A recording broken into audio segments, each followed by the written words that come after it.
It's a really big thing for Sunderland, isn't it? It's an iconic landmark opening for the first time to the public. I mean, when you think in £2.5 million restoration work, when you see the inside of the lighthouse, it's absolutely fabulous, back to its original Victorian condition. Because when you see any pictures of Sunderland, one of the first things you see is the twin pier. If they hadn't run out of money and the war hadn't broken out, we would have had an identical lighthouse on the other side.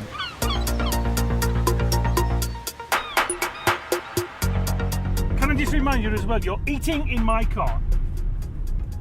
Is this a bad thing? I always eat in your car. No, you don't. Yeah, you spill that bolognese that you've got in front of you. It's not bolognese, actually. It's vegetarian chili. It's actually quite nice. Well, it's still the same question. If you spill it, you die. Oh, okay. Either that or you I'll get take thrown those out. odds. I'll take those odds.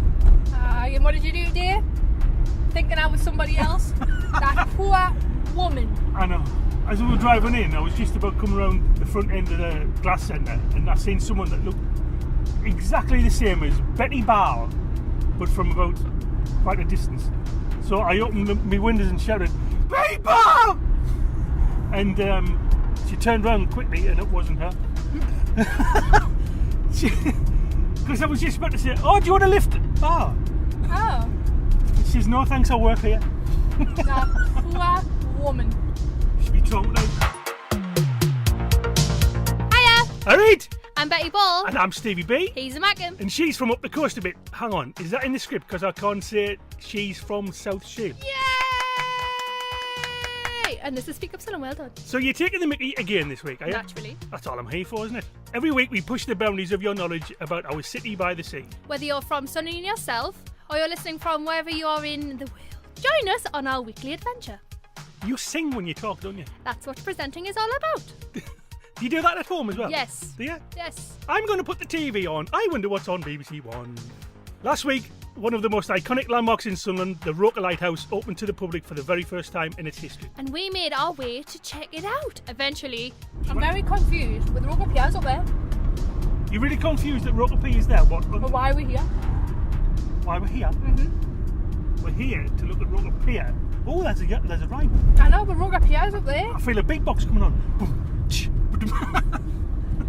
No, but seriously, the Roker Piers up there. Why are we there? Why are we here? What do you mean? How do you get to Roker What kind of Pier? question's that? How we're getting to Roker Pier when Roker Pier's up there? I'm I don't completely know where I'm going baffled. anyway. I know it's down the seafront. Is it? Roker Pier's up there. Roker Pier's over here. We are the only people in the world that can get lost in Sunderland. When the driver's from Sunderland, what is the matter with you, man? What do you mean, the driver? I have a name, you know. Anyway, the man we're meeting today is Phil Tweddle.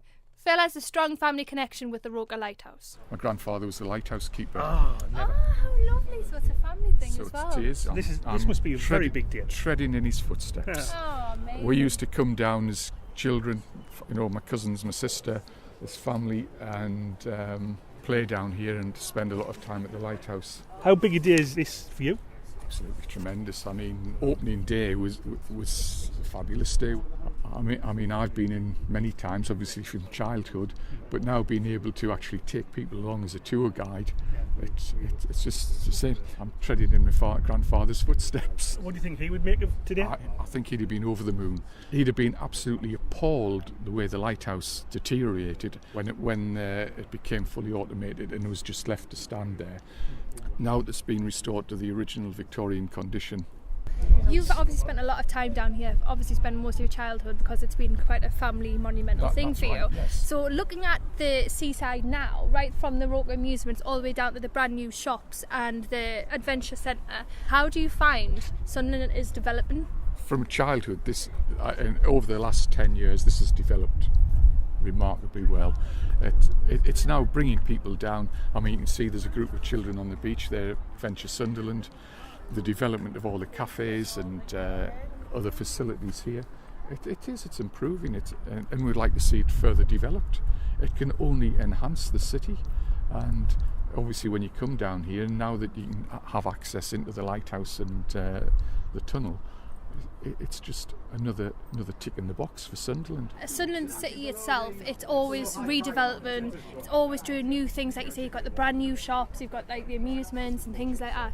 And then we've decided to take a little bit of history, revamp it, and put it back into the community, which I think is so important because it wasn't always as glamorous.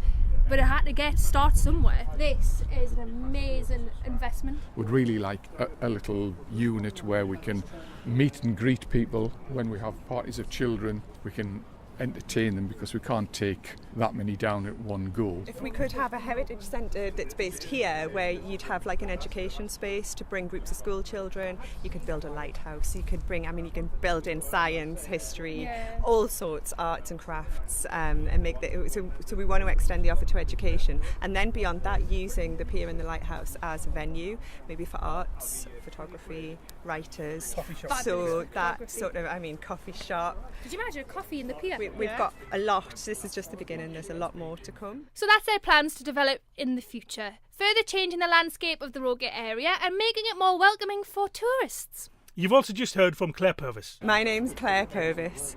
At the moment, I am the peer project coordinator until Wednesday, and beyond Wednesday, I will still be involved with the project as a volunteer because I really enjoy it. So I'm going to stay on, even though I'm changing jobs officially. So I've been working with a group of volunteers, and so far it's been challenging, but really exciting, and they're really nice, and everybody that comes into the tour goes away feeling really, really positive about it.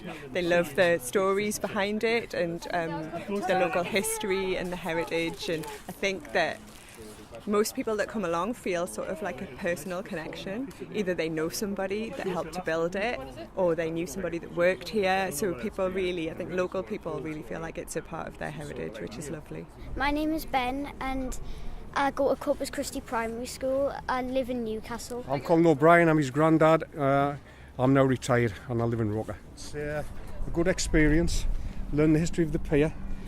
Didn't realise there was gas lamps down there when it first opened, and the water feed. How they actually constructed the pier, building the blocks. I've lived in Sunderland all my life and I now know why the blockyard's called the blockyard, because they created the blocks for the pier. Fantastic experience, we've enjoyed it. So that's why it's called the blockyards, because the blocks were made just over here. The moulds for the concrete blocks, they were all moulded there. And have you heard of Goliath, the crane? Yeah. So Goliath ran on these tracks along the pier and just dropped all the blocks into place. And that's why even now we still call it the blockyards. So when the pier has been laid, the blocks have been dropped into place and it's just been left as a void in the centre. And you can sort of, when you look at the blocks, it tells the story of the building as well. Did you enjoy it? Yeah, it was scarier. It was scarier than I thought. I thought it would be not as scary as it was, but it was a bit scarier, muddy and damp, but okay. See, have you seen my shoes? I haven't really got the right shoes on today, have I? Am I going to get wet down there? Because I haven't been down yet. No, you'll not get wet. This is what we learned. All right. It is a bit muddy, a bit slippy, but it's fine. When we were learning the history of the lighthouse. And the scary bit was when they turned the lights out so we can experience the darkness. Oh, lovely. We haven't been down yet, you know. We're going to go down. Well, I hope I haven't put you off. He's going to scream like a girl. What you need is a pair of waders, a pair of Speedos, and you'll be fine. No, you don't mean Speedos, mate, I tell you. Mostly involved working with volunteers and training the volunteers to act as tour guides and building up their confidence. So it's a lot, it's a big challenge really, where to suddenly be like, okay, you're a tour guide and you've got to do the public speaking and you've got to learn about the history and you've got to learn about the dates and the facts and the key figures. So it's been a lot for everyone to take on, and it's really nice to see them delivering the tours and getting rounds of applause and getting all that really positive feedback, because they're all volunteers. And they're doing a great job. Every one of you that's involved with the pier has got a huge smile on the face. Yeah. But it's a smile that's all around your face as well. Yeah. It's a really, really positive bunch of people, generally speaking. It hasn't been easy by any stretch, but we just try and think on our feet and come up with creative solutions, and all the feedback we've had so far has been great. For me personally, having gone through the training process with everybody, having seen the tour guides at the end getting a round of applause and getting a really positive response from people, that because they've really enjoyed what they've heard and what they've seen on the tour. And here's one of the tour guides. Her name's Hoik. No, I'm going back to Australia, unfortunately. I'm leaving this lot in a couple of weeks. Yeah, I know, very sad. 3 years we've been working to get this up and running, and now we've just started and bang, that's it, I've got to go. So it's you that brought this sunshine weather over then, was it? Yes, I did my best. Can you come back? She doesn't take it away with her. No, we don't want it back. Loving it. Oh, really it's fantastic, yeah. I've had such good feedback. People love it. Yeah. And so interested questions.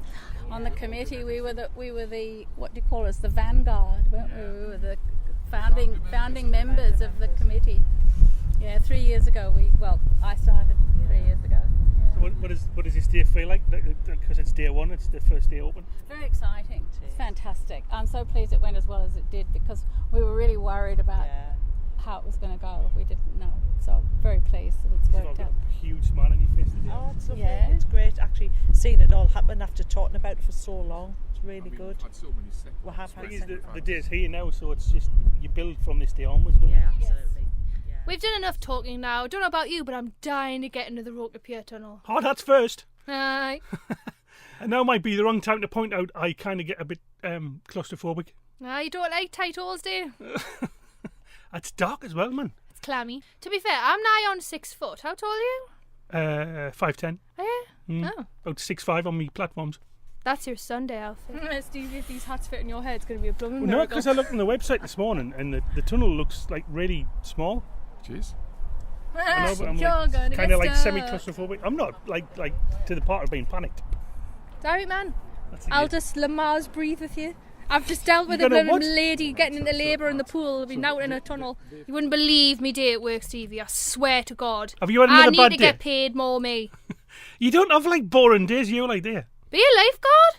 Well, humans never cease to entertain me, like. Well, you just sit there and watch people swim, don't you? Wish it was that straightforward. What happened?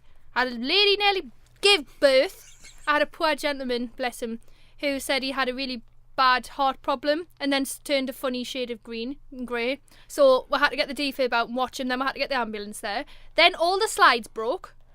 How could a slide break? Two of them broke? I don't know. How do you break a slide? What else happened? I don't think anything else can happen, can it? Oh, it can. Oh, is this all in one day? This is, yeah. My brakes got cut by 10 minutes and the pool was overpacked and... Other than that, it was a good day, was it? In the whole 10 years I've been a lifeguard, I'm probably the worst. I generally went home and just curled in a ball. Anyways, Betty had a pretty pressing question. Is it haunted? Of course. Yes! When I came down a few times chatting to the workmen when they were doing the restoration work, a couple of them said that they'd heard the noises, they'd seen things, and the hairs on their arms and the backs stood on end. So I'm dealing with ghost and claustrophobia. Yay! Yes. Excellent. And if your head fits in the hard hat. This is going to be exciting. You need to wear a hard hat. I mean, it isn't completely watertight, and you've got to realise it's 115 years old now, and when you think that it's still standing there in exceptional condition, there are one or two little cracks in the walls, and the water does come in. That's one of the things we want to emphasise, because we have had some people come down and shoes probably not quite appropriate. No, I was thinking that. There is sand and silt, and they will get... And I'm wearing suede shoes. Yes. So, they led us into the portal, they call it, the entrance to the Roker Pier tunnel. So this is impressive entrance as well, isn't it? Why am I getting anxious? It's ridiculous. Are you getting nervous? I'm starting to scratch my nipples for some reason. Why? I don't know. I do that when I get nervous. Do you? Wow, you learn something new about you every episode, don't you? Yeah. I don't know what I do when I'm nervous. You wait to see what I do when I panic? I don't want to know what you do when you panic. I'll give you hard hats. Yay! I'm dying to see if Stevie's head fits in this. I always have to just... Put your hard head on, kid. Is it going to fit? Oh, that's actually too big. It's a long time since the hard hat's been too big for my head. Story of your life, isn't it? That'll do. I'm good. I'll give one of you a torch. See if this works. It suits you. Thank you. Going into a tunnel, obviously, if you suffer from claustrophobia, there are 4 plaques within the tunnel, which are the youngest 4 children of Henry Hoik, chief engineer who built the lighthouse and tunnel. There's one at the far end, which is slightly different, which is Alreeeet Hoik, which was his youngest child. And we have been told that behind that plaque, there's possibly a gold sovereign. Oh, I've heard of this. There's something very similar in the lighthouse in South Shields. There's a doll, there's a porcelain doll, and there's a penny. I wonder if there's some sort of connection, because they're both on the the North East Sea Line That's as well. right. I Well, wonder if there's something there. Henry Hoik was involved with the building of Seaham Pier and also Tyneside. He was a brilliant engineer. He was chief engineer at the River Weir Commissioners at the age of 25. The whole journey was full of interesting facts. Are you ready, Stevie? Ready as I'll ever be. I'm not really. No. Can I turn back? No. I'll lead the way. Now mind the steps, because on your way out, one of them slightly higher than the others. You'll see the pipes that are here. The bottom pipe was the gas pipe, the top pipe is the water pipe, which supplied Goliath the crane, which was the crane used to build the tunnel, the lighthouse, the pier. Apparently one time it was the biggest crane in the world. And also the train used to run along the pier top, delivering the blocks that Goliath used to drop into place, which sort of fit in the section. Doesn't smell that bad. I was expecting it to stink. But I've got it's a really weird atmosphere. It's like you're stepping Stevie, your shoes are wet already. I'm going to have themed parties in here. Are you going to do like ghost trails and stuff? Because I can feel a lot of it already. We've talked about it. My grandfather used to be a bit of a joker, and he knew we were going along through the tunnel. The door at the far end, you'd start to bang the door, and you can just imagine the echoing going backwards and forwards. So is your voice kind of like bouncing and coming backwards back? and forwards, yes. So you're getting quite a long delay then? You are. Ah, right, thank God for that. You thought you're hearing it. I'm scratching myself, it's ridiculous, but okay, I'm fine. I wonder if these walls could talk, what they would say. Yes, there'd be quite a few stories. This would lead out to the surface which supplied the water to the Goliath the crane. It had two 20 horsepower gas engines, so the crane was supplied by the gas and the water, which from here, that was the purpose of the construction of the tunnel, to supply the crane. Then when the construction was finished, it obviously became a safe haven for the lighthouse keepers to get to the lighthouse in extremely bad weather. Is there a reason why when we've started it's a bit higher and it's lower now? We don't know. No? It's just the way it was built. I think possibly it may have been the bedrock that it's been built on. It's difficult to say. My God, we're really crouched down low now. I'm nearly 6 foot and I'm double. We'll walk out in a minute. It's just fascinating. The smell is just ridiculous. It's a smell you'll never forget, that's for sure. Like never ending. How long is this? It is 609 metres long. You see that vent there? Yeah. That's one of the vents that supplied Goliath the crane. When you're walking along the surface, you'll see these vents up there on the top. If you switch your light out. Oh no. Oh, that's a good idea. See how dark it is? Can you imagine having to walk through here when it's chest height with water, having to go and rescue somebody from the far end? I'd let them drown me. That was Sack that. really, that's like, that's absolutely atmospheric. Try it again, do it again. Switch them off. It's really, obviously it's claustrophobic, but it's like, it's You just can't see. You just can't see. It's like a different type of dark, isn't it? I'm actually waving my hand right in front of my eyes and there's nothing there. I know, you're just in total darkness. It's a different type of dark though. It's like just black. The biggest surprise there is he said we'd like turn all the lights out and you can see how dark it is, and that's a darkness I've never seen before. I actually did that with my hand and put it right in front of my eyes and there was nothing. There was nothing there. So could you imagine the poor lighthouse keepers when, like you say, they're in an emergency and if that light went off, what would you do? You can't do anything. You literally just keep going forward until you saw one of the lights. One hand on the wall and just keep walking. Yeah. So I nearly knocked myself out twice. I was like, la la, doof. I was like, hitting into things and. You see quite a bit of graffiti by people. Captain Blackbeard was here. And he brought the white biro with him. That's scratched in. I love Stevie. White biro. Oh, scratches his nipples when he's uncomfortable and white biro. And here we God. This is amazing. How old is this? Well, it's 115 years old. My God, it's good. Looks good for its age. They started work in 1885, and the pier and lighthouse was opened in 1903. So it's 18 years of... I vowed when I started this job, I vowed that I would never do the tunnel on my own, and actually I have. I think it was last week I went along there on my own. How did you feel? Dark, just the torch. Oh, it's fine actually. Because I've been through so many times, I know what to look out for, so I can tell where I am at different points. Oh, that's I think good. the first few times you're just in a black space and you don't really recognise where you are, but it's actually fine. But my imagination did start to get carried away with us when I was about halfway through, and there's a lot of noise in there. Yes. You can hear voices, but even if somebody's talking at this end, the sound travels right through the tunnel. That's what you heard. Yeah. No, it wasn't. It was a different voice. What's some of the best bits, like, of your Did you wanna childhood down here? Some of the best bits Yeah. aren't broadcastable. Oh.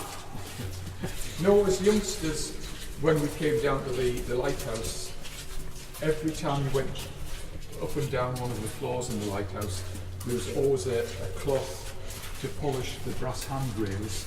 We had to clean the windows outside, which was terrifying when you think of it.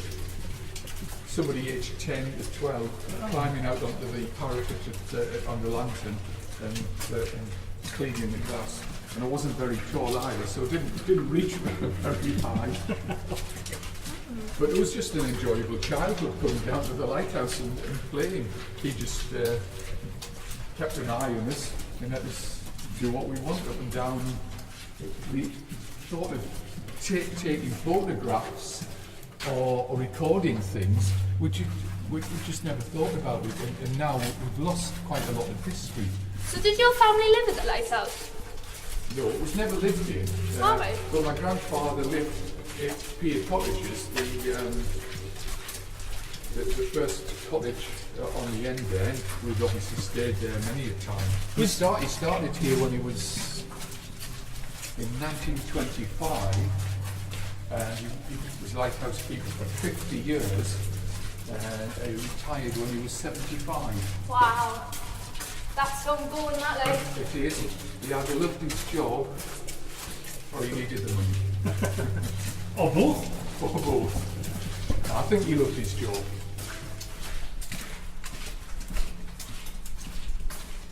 How do you think that went, Stevie? I found it really, it was nothing what I expected. It was quite, oppressive. It was very tense and heavy but fascinating though. I would love to know. I would if love those to come walls back could, and do it again. If those walls could talk, I would love to know the stories. Well, that's what I said about the World War. What was it used in the World War? Instead of like escape hatches, escape routes and things like that, because obviously being such an iconic part, it was obviously going to be a target, and it survived, which is amazing. But it's the history you cannot believe that's been underneath us for how long? And we're one of the first people in Sunderland to go down and have a look. I mean, I knocked myself out 4 times, grazed me knuckle, thingied me shoulder. It's weird It's for me. fantastic. When It's worth the £6. When you, without a doubt, absolutely. I mean, like I say, I would gladly come back and do it again tomorrow. Might drag me ma down. Literally drag her. You're gonna drag her down. I'll bribe her with cake and then boot her down the tunnel. Nice, isn't it? Maybe he's not let her back up. I'm Karen Piper Hanley, so I live in Macclesfield. I'm a scientist at the University of Manchester, and it's just great to be back, great to see the heritage. I think it's beautiful. I think it's just the heritage is absolutely amazing. Everybody needs to go and have a look, it's fantastic. I was born not so far away from you, but I live down in Macclesfield in the northwest now.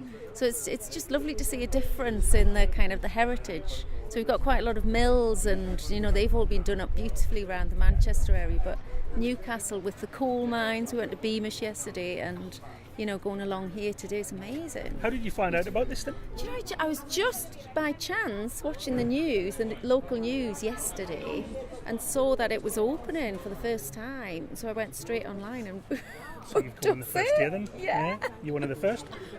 Was it what you expected when you got there? Yeah, I enjoyed it. It was Really good, good, wasn't it? really Really good. Yeah. It's nice to see it open and there for everybody to appreciate. Yeah, it's really good. I'm looking forward to going underneath. We've just been down there, so I won't spoil it for you. Yeah. Did you get wet? You duck your head. I don't think I wore the right shoes today, though. I didn't give it a thought. I thought, why am I wearing suede shoes today? We've got torches down, quite obviously up to date, modern torches, but to think that 50, 100 years ago, you're down there in absolute pitch darkness, and you had to do it. You had to get there to get to the lighthouse. And Well, I remember going along as a youngster, and you know these little torches that you got, and you know how bright they used to. when the battery's dim, Well, exactly. You could see sort of that far in front, and you're looking at the water, you know, in case you tripped up. so you might as well not have one. Them well, type of that's it. torches, Well- yeah. What we couldn't get over when we were going down is, like they say, the levels. You went from, I'm nearly 6 foot, and I was like, la la la. 2 seconds later, I was like, doink. Yeah. Like, oh, okay. Yeah. So it shows that it's not perfectly done, Yeah. but it's amazing, and it's lasted this long. Absolutely. And what I couldn't believe, when I was looking up, like you say, all the salt crystallizes on the Yeah. top, so when you look through the light, it almost like glitters. Yeah, it's quite Which beautiful, is lovely, isn't it? yes, it is. This is the stuff, you know, the stones that you get when you buy in the shops, you know, all the crystals, all like stones and stuff. salt, it's just stalagmites. Is it? It looks like that. It's just the salt that's seeping through. It looks really pretty though. Is that the stuff you put on your chips? Well, I wouldn't know. Probably not a good idea. The second part of the tour, Phil took us along the pier to the lighthouse. So we asked some people who'd just been up what they thought about it. So you've been up to the lighthouse. How did you find the lighthouse? They're not coming in. Tell us what you think. What do you think about the lighthouse? Was it really good, Anna? Yeah. What was the best bit? Going up the stairs backwards. Backwards? You're brave. That's really tall. Were you not scared? I would be. Would you live in the lighthouse? No. Why? No telly. No. No TV? No, I can imagine it. Should have been like that. It was really good. Was really good. It's such an iconic part of being from Sunderland, isn't it? It's been amazing to walk underneath to see what it would have been like in the 1900s.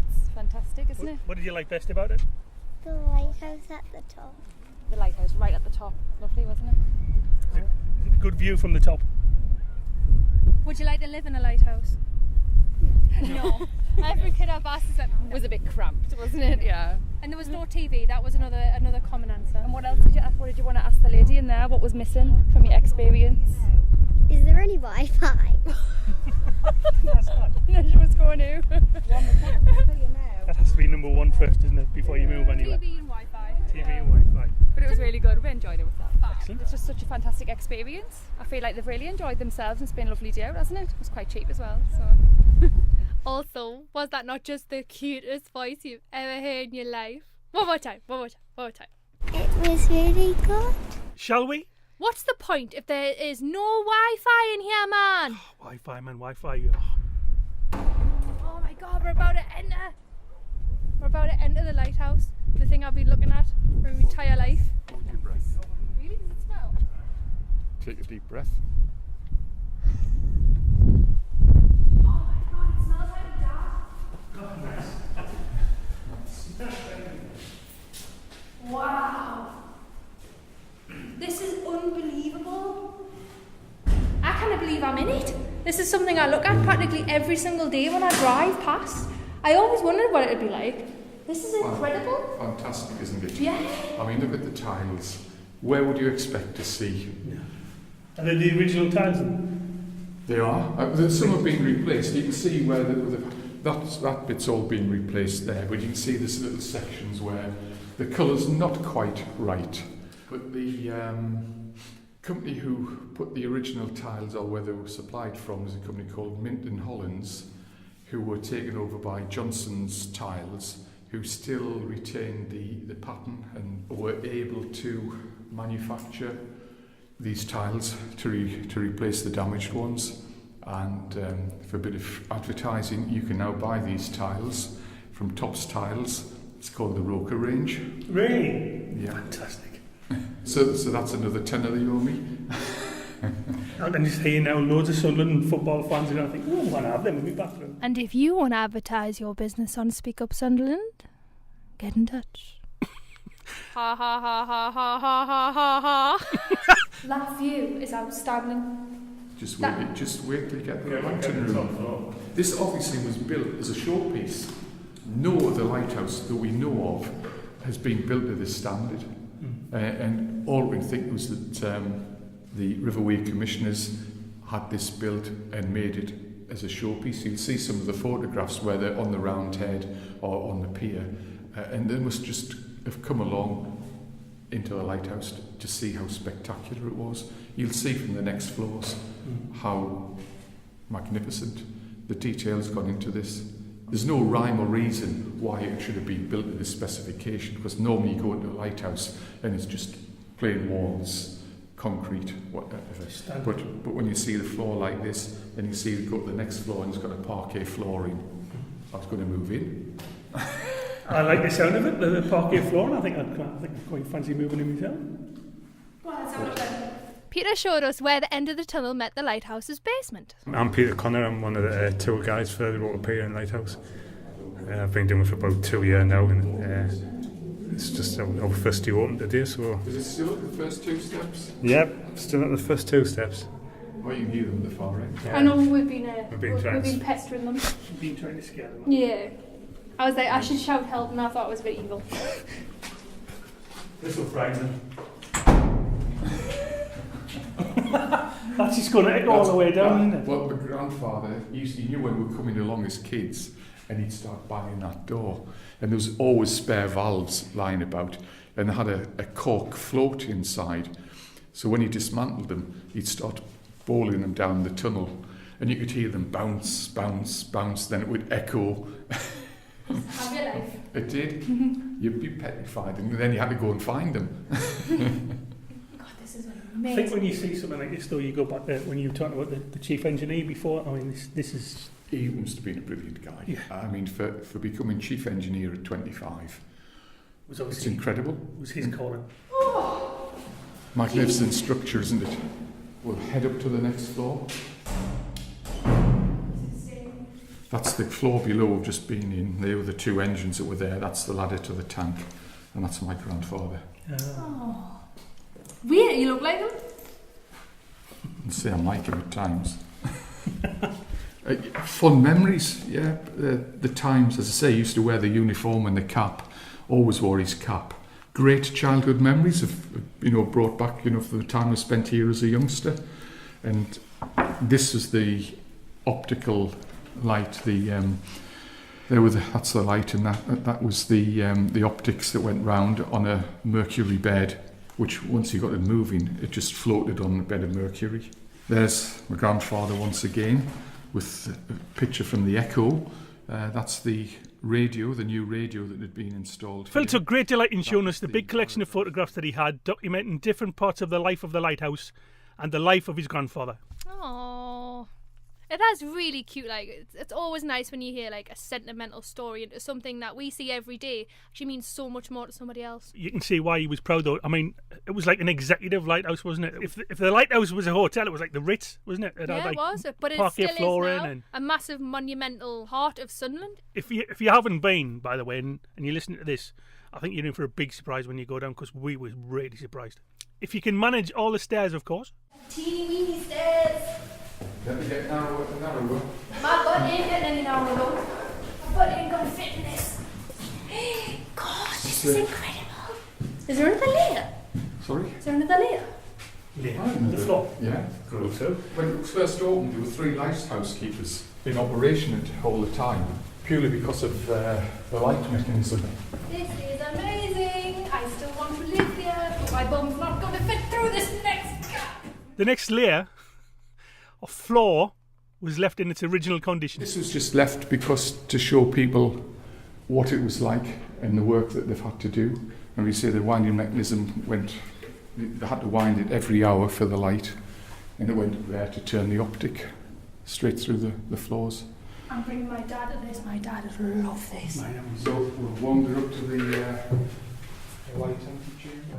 When I came back in after sort of 20-30 years absence and looked down, I got quite a shock, and I was actually amazed the lighthouse seemed a lot smaller than what I always imagined it. Because you were thinking? Because I was small. Yeah.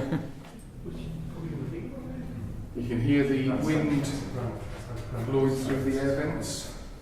These are all air vents. The original light was gas powered, and then after the first year it changed to petroleum spirit, and then in 1931 it became electric. I can't believe I'm in the lighthouse. I'm generally absolutely overwhelmed. I didn't think I'd have this reaction. I'm like... What do you see when I'm you get like, the lens?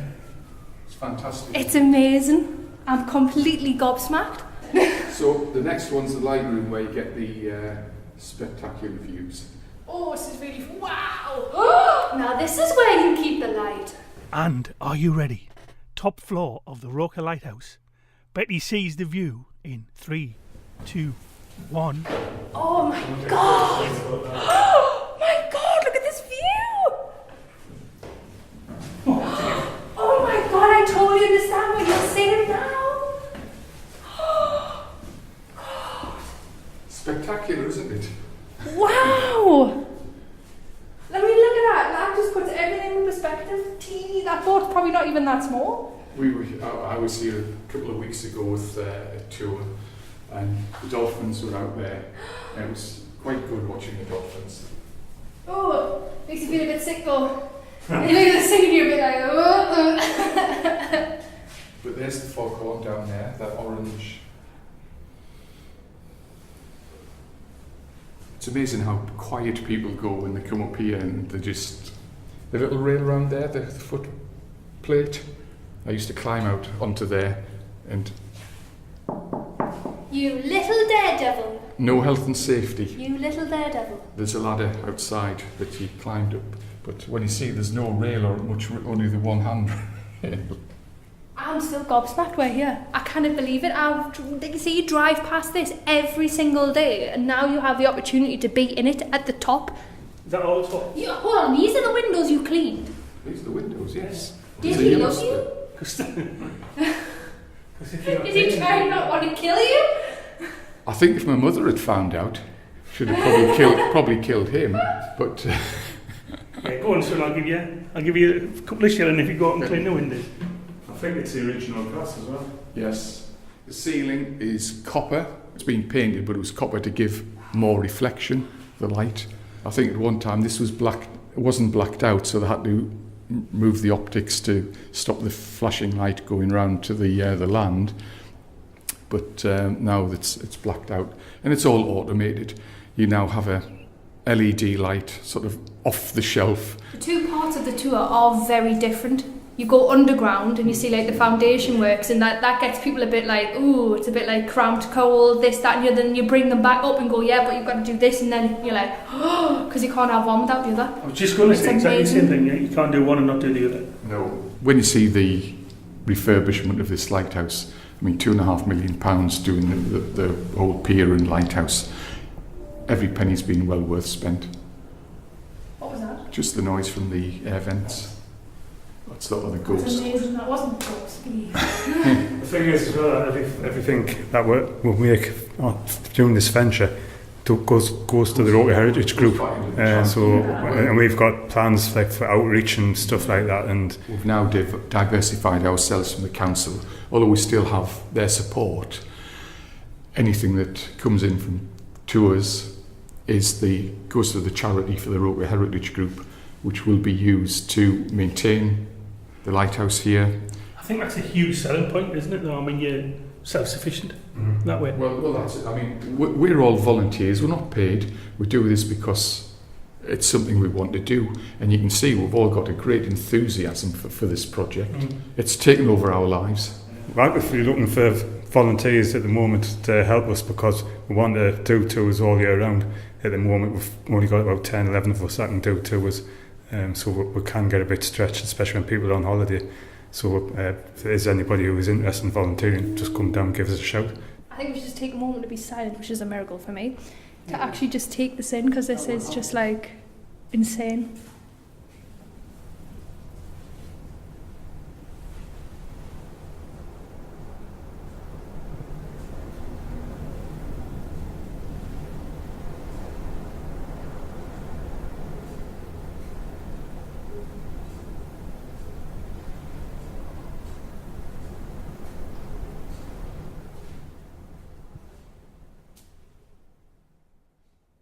I'm absolutely mind blown. We were at the top of that just there. Absolutely unreal. I'm completely flabbergasted. My dad will love this. You would, yeah. All of this is right here in Sunderland. It is brand new. It is opened last week. You can book online. I think it's www.rokerpier.uk. Yeah. And then it's £6. It's great because it's in an area now where... Sign yourself up. It's only £6. And it's really, really fascinating. More importantly, you're given that £6, which is going to help it develop and become a really big tourist attraction. See, that's what Karen was saying. The more people that invest in this and come down and have a look, they want a heritage centre, so we can go to a little base beforehand and you can learn a bit more about it. It's an iconic part of landmark. You see any pictures now, or if you type in Sunderland as a tourist thing now, you'll see this picture. How many people have got married on this pier? My mate's parents got married. There's a picture of them two in their top and tails and a big massive white gown on this pier. Can you imagine if it rains? Oh, there's a dog, there's a dog, there's a dog, there's a dog, there's a dog. I love dogs. That's one happy husky, isn't it? Happy husky. Happy husky.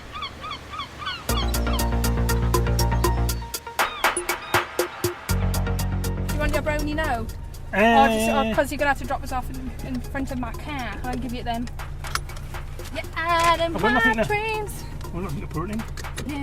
I'll have a tissue somewhere. I'm going to sit and enjoy it. Kind of a nice brown. What kind of brownie was it? Nutella. Nutella? Nutella. Too juicy for my heart. Too juicy for... Where you going? Well, I thought that was out. You know what it is, right? Every single time I get in this car, I fear for my life in some weird and wonderful way. Well, get a taxi. Do you have to pay for it? A pier for. Pier. Pier for. As a volunteer. A volunteer? Bye! Okay, we didn't talk to him. That's just really awkward. He's like, oh God, he's looking as well. Oh, see, it's just like deja vu what you did to that poor one. My registration number's going to be it's going to be on all billboards and newspapers. But today's been it has been quite an eye-opening, quite an education at the same time, because you only see one half of the pier every single day, and it's one of those things you just kind of look past because it's there, like, oh, the pier, meh. Or if you're me, you run and you're like, oh my God, I've got 5 minutes to get to work and I'm not even anywhere near. Oh look, there's the pier, I'm late. But it's amazing the two views. Like you say, without the underground, you can't have the pier on the top. Without the pier on top, you can't have the underground. So now you've been in, what do you think? I love it, mate. I'd live there. I think it's really, like, the view at the top is a view you'll never forget. It paints Sunderland in an even better light.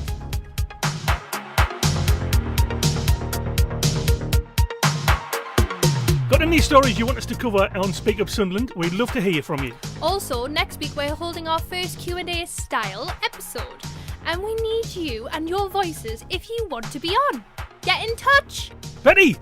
What? How can people get in touch? Well, we've got Facebook, just search for Speak Up Sunderland.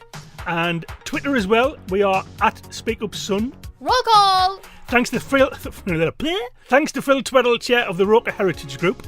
Claire Purvis, who was the peer project coordinator.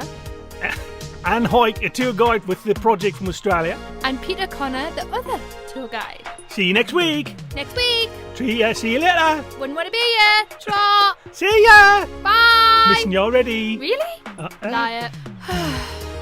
And sleep.